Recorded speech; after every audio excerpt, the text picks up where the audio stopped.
সবাইকে শুভেচ্ছা জানিয়ে আজকে আমরা উপস্থিত হয়েছি দশম শ্রেণীর ভূগোল ও পরিবেশ ক্লাসে। আজকে আমরা আলোচনা করব চতুর্দশ অধ্যায়ের বাংলাদেশের প্রাকৃতিক দুর্যোগ এ বিষয়ে। তাহলে এসব শিক্ষার্থী বন্ধুরা, আজকে আমরা পাঠে মনোযোগী হই। ন্যাচারাল ডিজাস্টার অফ বাংলাদেশ, অর্থাৎ বাংলাদেশের প্রাকৃতিক দুর্যোগ। বাংলাদেশ পৃথিবীর অন্যতম প্রাকৃতিক দুর্যোগ প্রবণ দেশ। ঘূর্ণিঝড়, জলোচ্ছ্বাস, বন্যা, খরা ইত্যাদি প্রাকৃতিক দুর্যোগ প্রতি বছরই আমাদের জীবন, সম্পদ ও পরিবেশের বিপুল ক্ষতি সাধন করে থাকে। আমাদের ভৌগোলিক অবস্থান এসব দুর্যোগের অন্যতম কারণ। তাহলে আজকে আমরা বাংলাদেশের প্রাকৃতিক দুর্যোগ বিষয়টি আলোচনা করে যে বিষয়টি আমরা উপলব্ধি করতে পারবো সে সম্পর্কে আমরা একটা আলোকপাত করি। দুর্যোগ ও বিপর্যয় ব্যাখ্যা করতে পারব। এই অধ্যায়টি পাঠ শেষে আমরা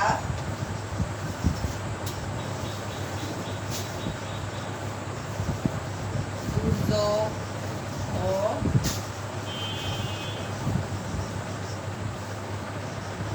বিপর্যয় সম্পর্কে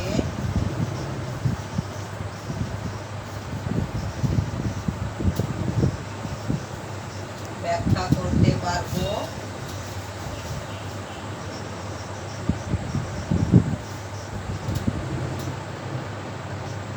এবং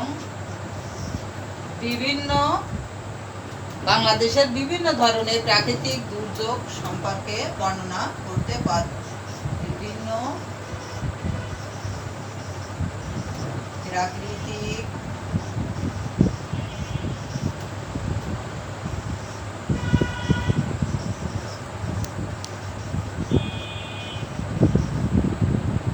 দুর্যোগ সম্পর্কে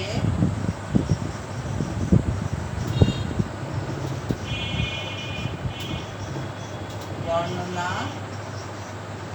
করতে পারব এবং বিভিন্ন দুর্যোগ ব্যবস্থাপনার চক্র ব্যাখ্যা করতে পারব। বিভিন্ন প্রাকৃতিক দুর্যোগের চক্র ব্যাখ্যা করতে পারব। তাহলে আমরা শুরুতে দুর্যোগ ও বিপর্যয় কি এ সম্পর্কে জানি। আমাদের মতো দুর্যোগ প্রবণ দেশের প্রতিটি নাগরিকের বিপর্যয়, দুর্যোগ ব্যবস্থাপনা ইত্যাদি সম্পর্কে সম্যক ধারণা থাকা দরকার। দুর্যোগ হচ্ছে এরূপ ঘটনা যা সমাজের স্বাভাবিক কাজকর্মে প্রচণ্ডভাবে বিঘ্ন বা বাধার সৃষ্টি করে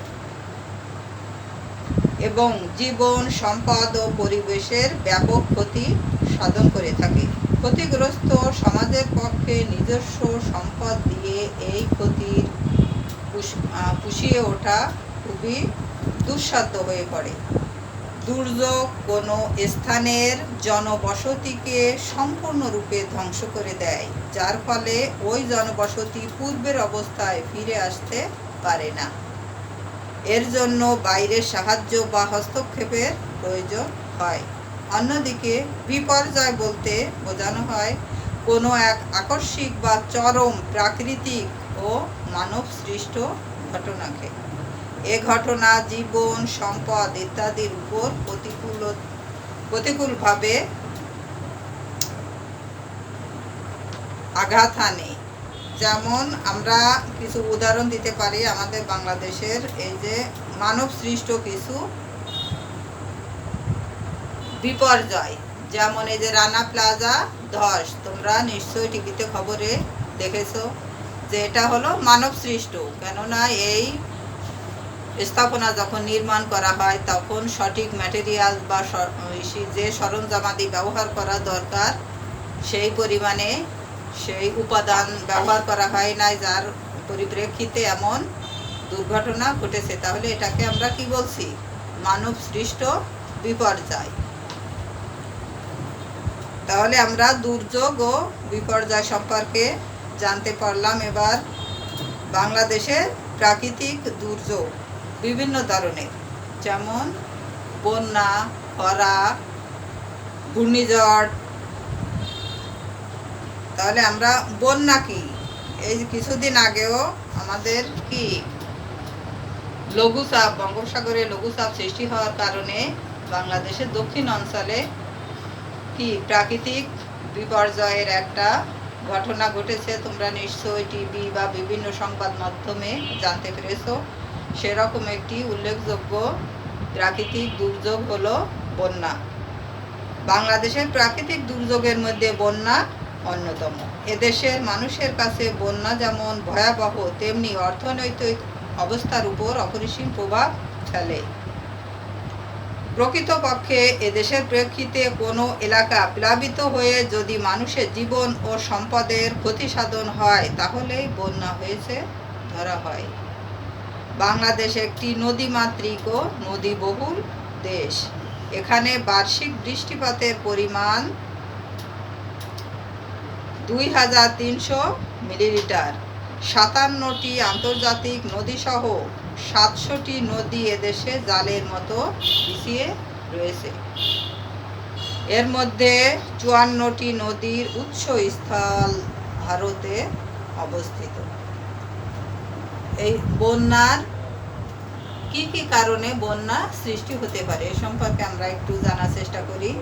বিভিন্ন কারণে বন্যা সৃষ্টি হতে পারে, যেমন উজানে প্রচুর বৃষ্টি। এছাড়াও রয়েছে এই বন্যার আবার কারণ প্রাকৃতিক কারণ এবং মানব সৃষ্ট। সেই প্রাকৃতিক কারণের ভেতর উজানে প্রচুর বৃষ্টি হতে পারে।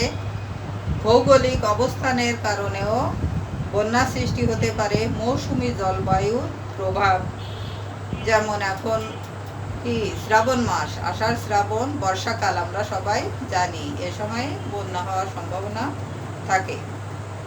মূল নদীর গভীরতা কম, আর নদীর গভীরতা কম থাকায় নদী ভরাট হয়ে যাচ্ছে, নদীর তলদেশ, এ কারণে বন্যার সৃষ্টি হতে পারে। শাখা নদীগুলো পলি দ্বারা আবৃত হওয়ায় পানি ধারণ ক্ষমতা কমে যায়, এ কারণেও বন্যা হতে পারে। এছাড়াও হিমালয়ের বরফ গলা পানি প্রবাহ, এর কারণেও বন্যা হতে পারে। বঙ্গোপসাগরে তীব্র জোয়ার ভাটার কারণেও বন্যা হতে পারে। তাছাড়াও রয়েছে ভূমিকম্প, ভূমিকম্পের প্রভাবেও বন্যার সৃষ্টি হতে পারে।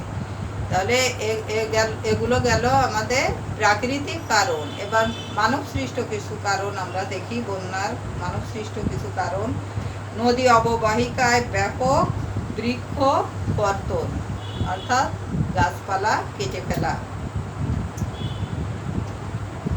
গঙ্গা নদীর উপর নির্মিত ফারাক্কা বাঁধ, অন্যান্য নদীতে নির্মিত বাঁধের প্রভাব, অপরিকল্পিত নগরায়ন, অপরিকল্পিত নগরায়নের ফলেও বন্যার সৃষ্টি হতে পারে। তাহলে বন্যার প্রাকৃতিক কারণ এবং মানব সৃষ্ট কারণ সম্পর্কে আমরা অবগত হলাম। তাহলে বিভিন্ন ধরনের বন্যা সম্পর্কে এখন আমরা বন্যা শ্রেণী বিভাগ দেখি। মৌসুমি বন্যা, মৌসুমি বন্যা ঋতুভিত্তিক, বিস্তৃতি এর ব্যাপক এবং ক্ষতির পরিমাণও বেশি, আর পানির বৃদ্ধির গতি ধীর। এই বন্যার কারণে জোয়ার ভাটাজনিত বন্যা হয়। আকস্মিক বন্যা, অর্থাৎ হঠাৎ করে সমুদ্রের পানি বেড়ে যাওয়াতে সেই পানি আবার কি নদীতে বেড়ে যায়, এর কারণে নদীর পার্শ্ববর্তী এলাকা, নদী উপকূলবর্তী এলাকা প্লাবিত হয়। এটাকে আকস্মিক বন্যা বলা হচ্ছে। পানির হ্রাস বৃদ্ধির দ্রুত গতি পার্বত্য এলাকায় দেখা যায় এই ধরনের ঘটনা। এছাড়া স্বল্পস্থায়ী জোয়ার ভাটাজনিত বন্যা, এটা হলো স্বল্পস্থায়ী হয় এবং সাধারণত উচ্চতা 3 থেকে 6 মিটার।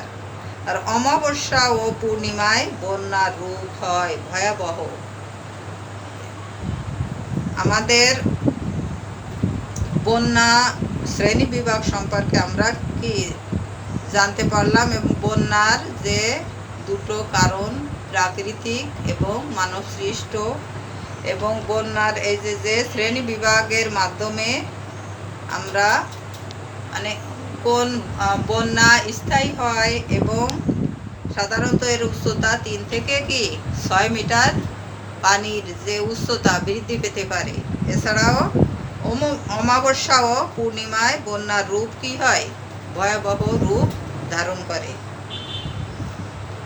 এখন আমরা দেখি বন্যার প্রভাব। বন্যার প্রভাবে কি ধরনের জানমালের ক্ষতি হয়ে থাকে আমাদের।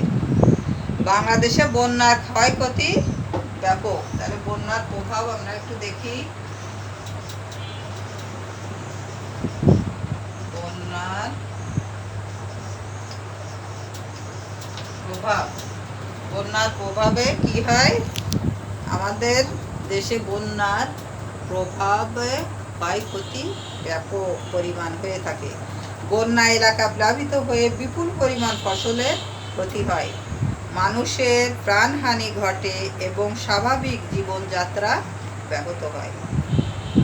পশু পাখির জীবন বিনষ্ট ও বিপন্ন হয়, ধ্বংস হয় সম্পদ।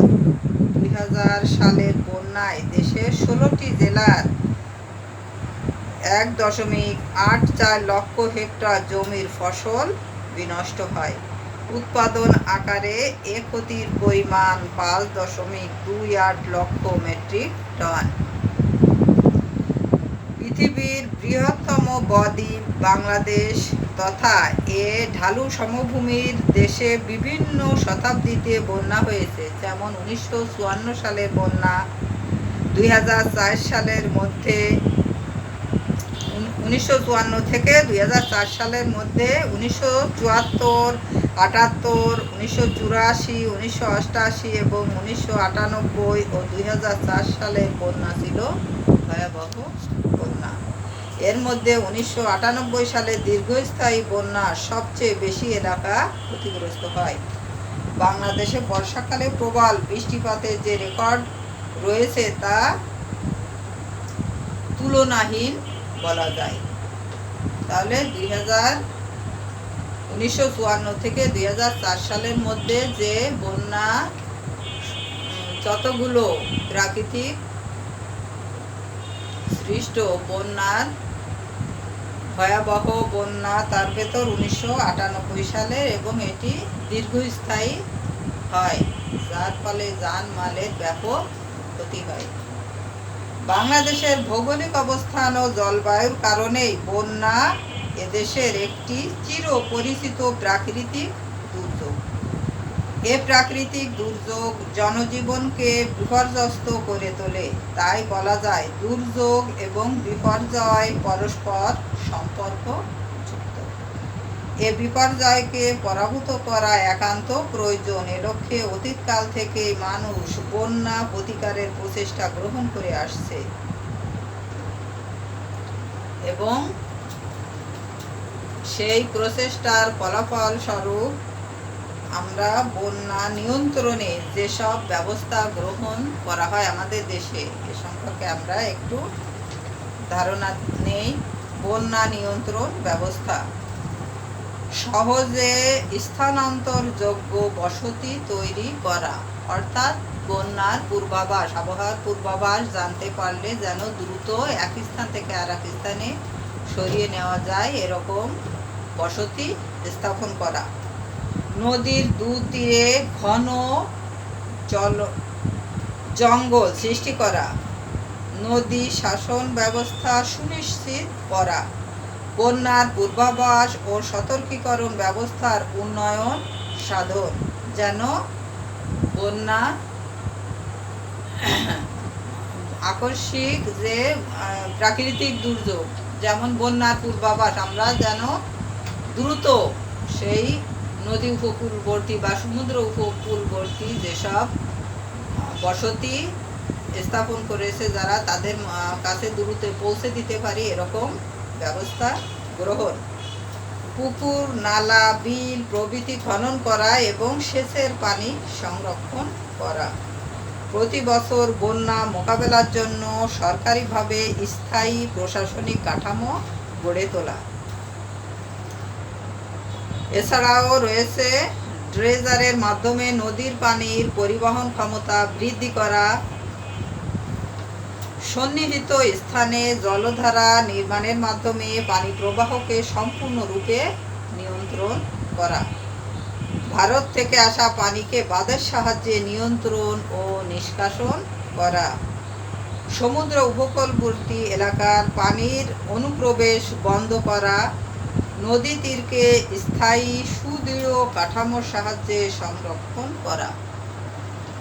এই নিয়ন্ত্রণ ব্যবস্থা আমরা যদি যথাযথভাবে গ্রহণ করতে পারি, তাহলে আমাদের দেশে প্রাকৃতিক দুর্যোগ অর্থাৎ বন্যার মতো যে প্রাকৃতিক দুর্যোগ, এই দুর্যোগের কিছুটা হলেও আমরা ক্ষয়ক্ষতি পুষিয়ে নিতে পারব। তাহলে শিক্ষার্থীরা, আমরা আজকে বাংলাদেশের প্রাকৃতিক দুর্যোগ, বিভিন্ন ধরনের প্রাকৃতিক দুর্যোগ এবং প্রাকৃতিক দুর্যোগের ভেতর বন্যা এবং বিভিন্ন ধরনের বন্যার প্রভাব এবং বন্যা নিয়ন্ত্রণে যে ব্যবস্থাগুলো রয়েছে এ সম্পর্কে জানতে পারলাম। আগামী ক্লাসে আমরা প্রাকৃতিক দুর্যোগের আরও যেসব খরা, ঘূর্ণিঝড়, ভূমিকম্প এ সম্পর্কে আলোকপাত করব। আজকে এ পর্যন্তই। সকলকে শুভেচ্ছা জানিয়ে আজকের ক্লাস এখানে শেষ করছি। আল্লাহ হাফেজ।